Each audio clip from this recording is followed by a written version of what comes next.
자, 이렇게 제가 이 제도가 너무너무 좋다는 말씀을 계속 반복해서 드리는데요. 자, 여러분들 여기가 핵심입니다. 이 좋은 제도도 이거 하나 놓치시면 바로 이 제도 이용 못합니다. 건강보험료에 별로 관심이 없는 분들이 직장인들입니다. 자, 그렇다고 건보료를 안 내는 것도 아닌데 이 직장인분들은 건보료에 덜 민감하십니다. 자, 왜 그런지 이유를 한번 생각해 보면요, 두 가지 정도가 있을 것 같아요.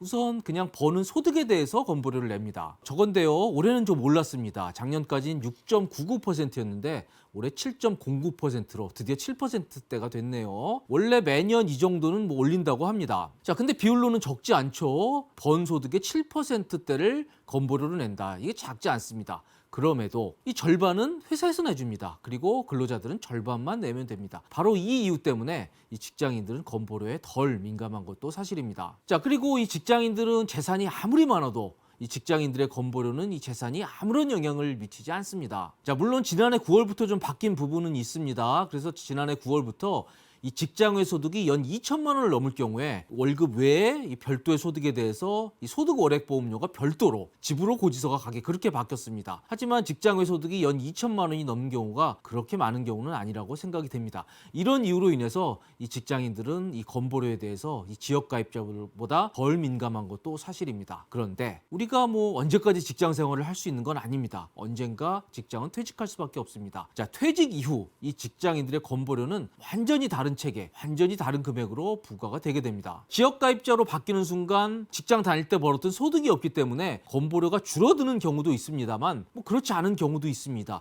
특히 이 재산이 건보료에 반영이 되기 때문에 오히려 건보료가 크게 늘어나는 경우가 적지 않은 것도 사실입니다. 자, 그래서 이런 사실들을 좀 미리미리 알고 잘 준비를 하신 분들은 큰 문제가 없겠습니다만은 그냥 직장 생활만 열심히 하다가 어느 날 퇴직해서 보니까 건보료가 너무너무 많이 올랐다면서 굉장히 힘들어하시는 그런 분들이 없지 않습니다. 자, 이런 경우에 무슨 특별히 좋은 방법은 없을까요? 있습니다. 자, 이런 분들을 위해서 건보공단에서는 이미 계속자 가입제도라는 제도를 마련을 해놓고 있습니다. 이건 정말 너무너무 좋은 제도거든요. 해당되면 무조건 해야 되는 제도입니다. 사실 퇴직 이후에 건보료 걱정되면 제일 좋은 방법은 재취업입니다. 그런데 그게 어디 뭐 쉬운 일입니까? 그래서 재취업이 쉽지 않다고 하면 정부가 마련한 이 임의 계속자 가입 제도를 적극적으로 활용하는 게 큰 생활의 지혜라고 생각이 됩니다. 자, 이건 한마디로 퇴직 전에 냈던 그 직장 보험료를 퇴직 이후에도 그대로 납부할 수 있게 하는 제도입니다. 한마디로 이 퇴직자들에 대한 특별한 혜택이라고 볼 수가 있습니다. 자, 그래서 본인이 직장을 그만둔 다음에 지역가입자로 바뀌었는데 이 지역 건보료가 요전 직장에 다닐 때 직장 건보료보다 더 많이 나온다고 생각이 된다 그러면 이 임의계속 가입자 제도를 활용하면 되는 겁니다. 자, 그럴 경우에 이전 직장에서 냈던 건보료를 그대로 내면 됩니다. 물론 무한정 되는 건 아닙니다. 딱 3년 동안 그렇게 해줄 수 있게 큰 혜택을 드리는 겁니다. 이게 과거 법에서는 1년이었는데요. 법이 바뀌면서 3년으로까지 늘어났습니다. 3년. 작지 않은 기간입니다. 자, 그래서 이 제도가 마련된 이후 실제로 이 임의계속 가입자 제도를 활용하는 분들이 생각보다 많습니다. 지난해 10월 기준으로 한번 통계를 보니까요, 이 제도를 활용하는 분들이 19만 명이 넘고요. 이 19만 명 밑에 있는 피부양자분들도 21만 명이 넘습니다. 결국 이 임의계속 가입자 제도를 활용하는 혜택을 보는 분들이 현재 41만 명이 넘는 것으로 그렇게 통계가 나오고 있습니다. 이미 많은 분들이 이 제도를 아셔서 활용을 하고 있습니다만 아직 모르는 분들, 그리고 한참 직장생활 열심히 하는 분들은 오늘 영상을 좀 꼭 집중해서 시청해 주시기 바랍니다. 자, 이렇게 좋은 제도지만 요건은 있습니다. 자, 우선 가장 중요한 요건은 바로 저겁니다. 퇴직 직전 18개월간 직장 가입자 자격을 1년 이상 유지해야 됩니다. 자, 이 규정이 들어간 거는 한마디로 이 제도를 악용하는 사람들 때문에 들어간 규정입니다. 만약 이런 제한 없이 임의 계속 가입자 제도를 시행을 할 경우에는요, 바로 이 제도를 이용해서 건보료를 낮추기 위해서 아주 극단적으로는 어디 한 달 동안 취업을 했다가 한 달 동안 건보료를 내고 그 건보료만큼을 회사 그만둔 뒤에 3년 동안 계속 내는 이런 방법으로 계속 건보료를 회피할 수가 있는 거죠. 그래서 그런 남용 사례를 막기 위해서 바로 저 규정이 들어간 겁니다. 자, 그래서 퇴직 전 18개월간을 따져서 18개월 중 12개월 이상을 이 직장 가입자 자격을 유지한 사람들에 한해서 바로 이 임의 계속 가입자 제도를 활용할 수 있게 그렇게 길을 열어준 겁니다. 자, 근데 이렇게 하면 좀 억울한 경우가 발생할 수 있습니다. 바로 저런 경우네요. 자, 예전 직장 생활을 하다가 회사를 옮겼는데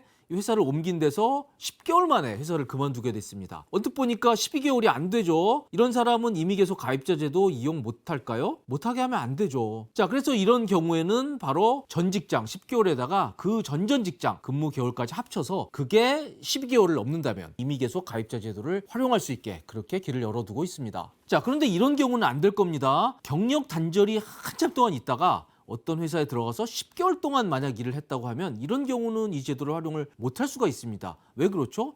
바로 마지막 퇴직 직전 18개월간 12개월을 직장 가입자 자격을 유지를 해야 되는데 이 경력 단절이 길기 때문에 이럴 경우 12개월이 안 되면 그럴 경우에는 제도 활용을 못한다고 생각을 하시면 될 것 같습니다. 자, 아무튼 이 재취업의 경우에도 이 전 직장, 전전 직장의 경력을 통산해 주니까 큰 걱정 없이 이 제도를 활용할 수 있다고 기억을 해두시기 바랍니다. 그렇다면 이 임의계속 가입자 제도를 활용할 경우에 과연 건보료는 얼마를 내느냐?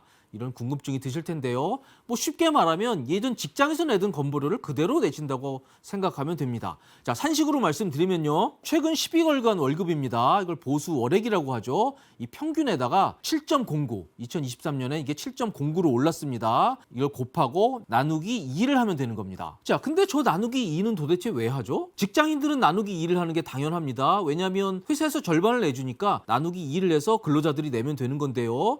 이 사람의 경우에는 이미 퇴직을 했는데 나누기 2를 왜 하죠? 그럼 전 직장이 건보료를 내준다는 얘기입니까? 그건 아닙니다. 그래서 이 제도가 굉장히 파격적인 제도입니다. 자, 회사에서 절반을 내주지도 않는데 마치 절반을 내준 것처럼 해서 절반만 건보료를 낼 수 있게 하는 게 바로 이 임의계속 가입자 제도가 되겠습니다. 자, 그래서 이 산식만 보더라도 이 요건에 해당된다 그러면 당연히 너무 당연히 임의계속 가입자 제도를 활용해야 된다라고 생각을 하시면 됩니다. 자, 어떤 재테크 책을 보니까 이런 안내도 나오더라고요. 퇴직 이후에 이 건보료 때문이라도 잠깐이라도 재취업을 해라. 그래서 재취업을 일정 기간 한 다음에 그만두면 그 후에 임의계속 가입자 제도를 활용하면 바로 그 재취업했을 때의 직장에 건보료가 부과가 계속 된다. 아마 은퇴 후 재취업했을 경우에 소득은 그 전 직장보다는 좀 낮을 가능성이 크거든요. 한마디로 낮은 월급을 기준으로 해서 건보료가 책정이 되고 그 건보료를 3년 동안 낼 수 있기 때문에 이것도 건보료를 줄일 수 있는 그런 방법이라고 소개를 하고 있더라고요. 하지만 뭐 재취업이 쉬운 일이 아니니까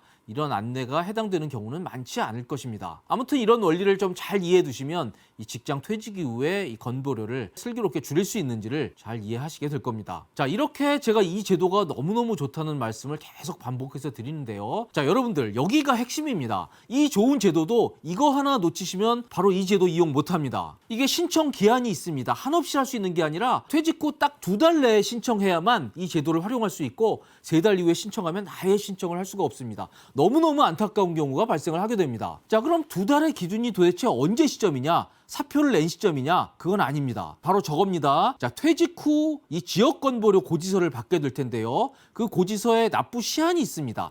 그 납부 시한으로부터 2달입니다. 다시 한번 말씀드릴게요. 퇴직 후 지역건보료 납부 시한으로부터 2달 이내에 임의계속 가입자 제도를 신청을 해야 이 제도를 활용할 수 있다. 반드시 기억해 두시기 바랍니다. 자, 그리고 이거는 저기도 나오지만 자진 신청입니다. 누가 자동으로 신청해 주는 거 아니고요. 본인이 자진해서 신청을 해야 됩니다. 그리고 여러분 이거 2달이라는 거 너무 연연해 하지 마시고요. 이 제도 꼭 해야 되는 거니까 그냥 퇴직 후에 건보공단에 연락해서 이거 신청한다라고 그렇게 생각하는 게 속 편하고 더 안전할 것으로 저는 그렇게 생각을 합니다. 자, 그리고 당연한 얘기지만 이 직장 가입자들이 이 직장 외 소득이 연 2천만 원을 넘으면 이 별도의 건보료가 나온다고 설명을 드렸죠. 그런데 이건 임의계속 가입자 제도에서도 마찬가지입니다. 자, 이 부분도 주의하시기 바라고요. 자, 그리고 오늘은 건보료와 관련해서 한 가지 이슈를 더 설명을 드리도록 하겠습니다. 건보료 관련해서 저희 채널에도 간혹 이런 댓글들이 붙습니다. 자, 건보료가 너무 부담스러워서 해외 출국을 이용해서 좀 건보료를 안 내거나 줄여야겠다라는 그런 댓글들이 간간히 붙습니다. 그래서 제가 이게 실제로 가능한 건지 좀 알아봤습니다. 이게 과거에는 1개월 이상 해외여행을 하게 되면 실제로 건보료를 안 내는 그런 방법이 있었습니다. 자, 해외 출국의 경우에 이 건보료가 어떻게 면제가 되는지 논리를 한번 설명을 드릴게요. 자, 건보료 면제는 그달 1일 기준으로 항상 판단을 합니다. 그달 1일에 그 사람이 해외에 있었는지 아니면 국내에 있었는지를 판단을 해서 거기에 따라서 건보료를 부과할지 안 할지를 결정하는 게 원칙입니다. 자, 어렵지 않죠? 예를 한번 들어볼게요. 저분의 경우에는 8월 5일 날 출국을 해서 11월 10일 날 입국을 했습니다. 한 3달 정도 해외에 있었던 경우네요. 자, 그래서 8월 건보료 어떻게 될까요? 제가 그달에 1일 기준으로 한다 그랬죠. 저분은 8월 1일 날 국내에 있었습니다. 따라서 8월 5일 날 출국했지만 8월 달은 건보료가 나옵니다. 그리고 9월은 당연히 안 나오죠. 10월도 안 나옵니다. 자, 11월은 어떻게 될까요? 11월은 11월 1일 기준으로 저분은 국내에 없었습니다. 그래서 건보료 안 나오죠. 그리고 11월 10일 날 귀국했기 때문에 12월에 건보료가 나오게 되는 겁니다. 즉 9월, 10월, 11월 저 사람은 건보료가 나오지 않는 것이 원칙입니다. 자, 이게 원래의 원칙이었는데 이게 일부 악용 사례가 있어서 기본 원리에서 조금 다소 법이 강화됐습니다. 자, 우선 저분은 이 11월 달의 경우엔요. 11월 10일 날 입국을 했다 그러면 11월 1일 날 국내에 없었기 때문에 원칙적으로 건보료가 안 나오는 게 원칙입니다. 근데 이게 법이 바뀌어서요. 만약 11월 10일 날 들어와서 11월 달에 이 보험 급여 혜택을 받았다 그러면 11월은 건보료가 나오는 것으로 그렇게 바뀌었습니다. 물론 11월에 보험급여 혜택 안 받았으면 그건 건보료 안 나옵니다. 자, 하나가 더 있죠. 과거에는 이게 해외여행 즉 1개월 이상만 해외여행을 했으면 이 건보료 면제가 가능했습니다. 아까 제가 설명드린 각 달의 1일 기준으로 해서 1일 날 국내에 없었다 그러면 건보료를 물지 않았습니다. 자, 그런데 이게 기준이 강화가 됐습니다. 지금은 1개월이 아니라 3개월로 늘었습니다. 그래서 3개월 이상 해외에 있어야 그때 각 달의 1일 기준으로 해서 건보료가 면제되는 것으로 그렇게 제도가 변경이 됐습니다. 자, 한마디로 3개월 이상 나가 있다는 것은 해외여행보다는 일종의 해외 장기 체류일 가능성이 큽니다. 그냥 한 달 태국인이 일본인이 골프 여행 가서 이 건보료를 안 내겠다는 그런 생각은 더 이상 유효하지 않은 상황입니다. 자, 이런 제도 개편은 자연스럽고 당연한 것이라고 생각이 됩니다. 자, 이런 악용 사례들이 더 많아지면 많아질수록요, 이 선의의 가입자들한테 피해를 주기 때문에 이런 변칙적인 남용하는 것들은 법으로 막는 것이 자연스럽고 당연하다고 저는 그렇게 생각을 하고 있습니다. 자, 저희는 지금까지 건강보험에서 꼭 아셔야 될 너무너무 중요한 임의계속 가입자 제도, 그리고 해외 출국 시 이 건강보험료 면제가 어떤 기준으로 적용되는지에 대해서 자세히 알아봤습니다. 건강보험료와 관련해서 가장 정확하고 가장 심층적인 정보를 약속드리겠습니다. 지금까지 시청해 주셔서 감사드립니다.